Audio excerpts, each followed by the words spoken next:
সজীব ওয়াজেদ জয় আমেরিকাতে লবিস্ট নিয়োগ করেছেন।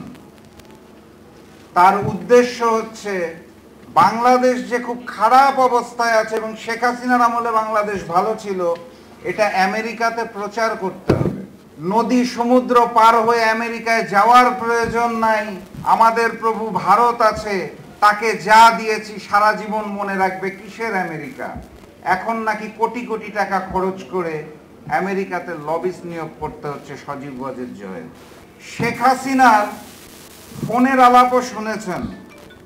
উনি স্পষ্টত বাংলাদেশের অন্তর্বর্তীকালীন সরকারকে 1 মাসের মধ্যে উৎখাতের হুমকি দিয়েছেন। এই অন্তর্বর্তীকালীন সরকারকে ব্যর্থ করার জন্য, উৎখাত করার জন্য শেখ হাসিনা, সজীব ওয়াজেদ জয়, শেখ পরিবার অথবা ভারত থেকে যদি কোনো ষড়যন্ত্র করা হয়, বাংলার মানুষ বসে থাকবে না, সকল ষড়যন্ত্রকে রুখে দেওয়া হবে ইনশাআল্লাহ।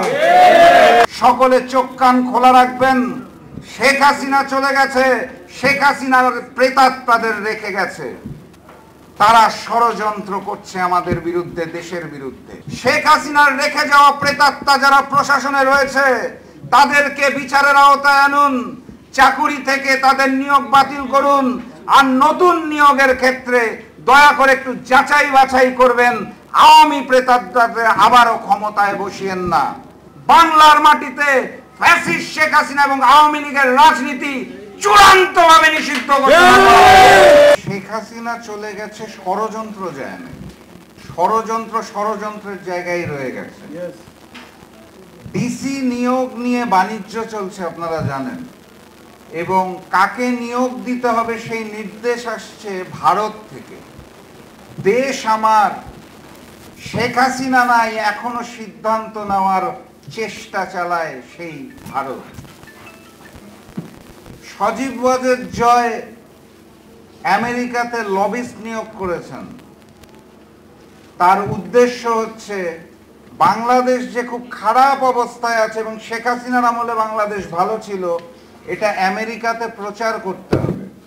আমি তো জানতাম শেখ হাসিনার আমলে ওনারা বারবার বলতো আমেরিকাকে প্রয়োজন নাই, নদী সমুদ্র পার হয়ে আমেরিকায় যাওয়ার প্রয়োজন নাই, আমাদের প্রভু ভারত আছে, তাকে যা দিয়েছি সারা জীবন মনে রাখবে। কিসের আমেরিকা?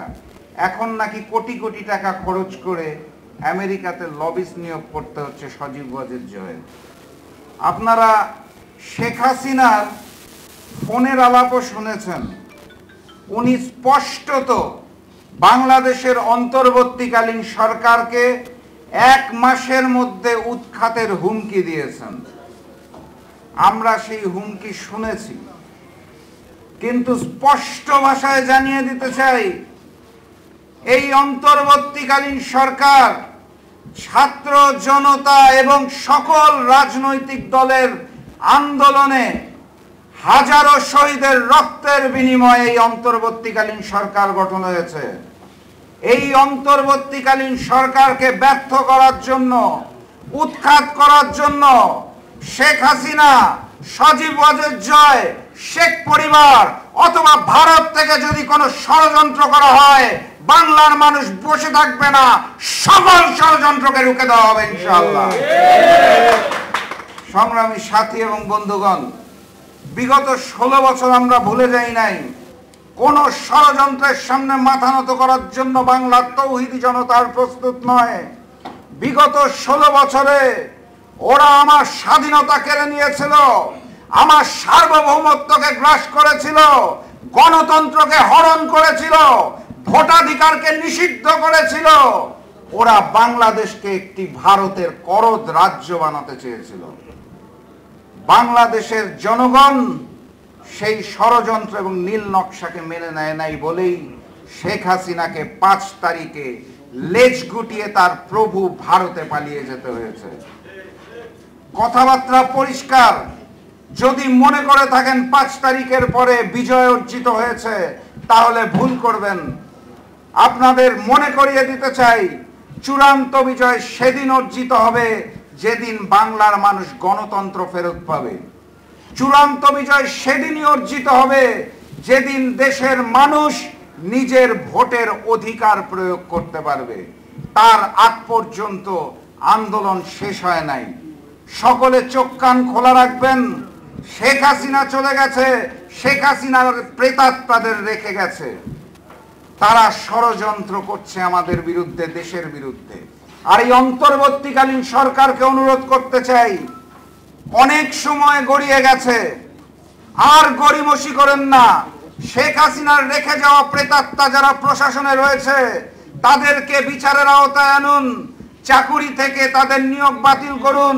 আর নতুন নিয়োগের ক্ষেত্রে দয়া করে একটু যাচাই বাছাই করবেন, আওয়ামী প্রেতাত্মাদের আবারও ক্ষমতায় বসিয়েন না। আর আপনাদের উদ্দেশ্যে সর্বশেষ একটা লাইন বলেই শেষ করতে চাই, সেটা হচ্ছে চোখ কান খোলা রাখবেন।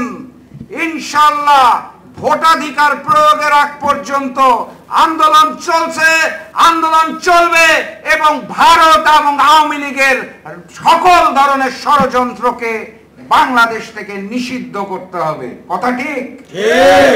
আর যেটা মনে রাখবেন, ওই আওয়ামী প্রেতাত্মা, আওয়ামী লীগ, যুবলীগ, ছাত্রলীগের রাজনীতি 5 তারিখ অগাস্টে নিষিদ্ধ করা হয়েছে। ভবিষ্যতে যদি সংঘবদ্ধ হতে চায় প্রতিরোধ করে তুলবেন। বাংলার মাটিতে ফ্যাসিস্ট শেখ হাসিনা এবং আওয়ামী লীগের রাজনীতি চূড়ান্তভাবে নিষিদ্ধ করতে হবে। সেই সোনালী দিনের স্বপ্নের আশা ব্যক্ত করে আজকের মতো বিদায় নিচ্ছি। বিজয়ের পথে যাত্রা শুরু, জীবন অথবা মৃত্যু। আসসালামু আলাইকুম। ধন্যবাদ রাশেদ প্রধান ভাই, জানাময় বক্তব্য সবসময় দিয়ে থাকেন। এ পর্যায়ে বক্তব্য নিয়ে আসবেন গাইবান্ধা 4 আসনের সাবেক এমপি মোহাম্মদ মোতালেব আকুন্দ সাহেবের সুযোগ্য পুত্র সাবেক এমপি মোহাম্মদ শামীম কায়সার লিঙ্কন ভাইকে তার বক্তব্য দেওয়ার জন্য আহ্বান জানাচ্ছি। আসসালামু আলাইকুম, কেমন আছেন? বিসমিল্লাহ, আলহামদুলিল্লাহ, ওয়াসসালাতু ওয়াসসালামু আলা রাসূলিল্লাহ ওয়া বা'দ। জাতীয়তাবাদী গণতন্ত্র আমরা এই রাজপথে আমরা শুধু 8 জন লোক আমরা এখানে প্রতিবাদ এই সমাবেশ করেছি এবং বিএনপির প্রতিনিধিত্ব করেছি। আজকে অনেক লোককে দেখা যায় কই গসিটি বেগমের আন্দোলন সংগ্রামের সময় আমরা তো এইসব লোক দেখি না। কিছু অনুপ্রবেশকারী, সুবিধাভোগী এবং স্বার্থপরদের হাত থেকে আমাদেরকে অবশ্যই নিজেকে রক্ষা করতে হবে, দলকে রক্ষা করতে হবে।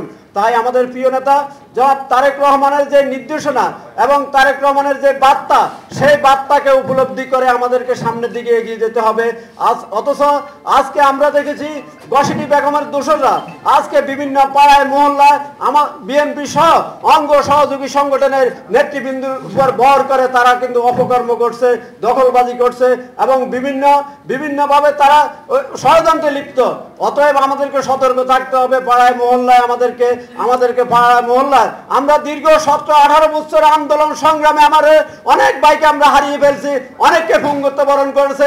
আজকে আমরা বলবো জুলাই আগস্টের গণহত্যা নয়, এই হত্যা হয়েছে বিগত 17-18 বছরের হত্যা।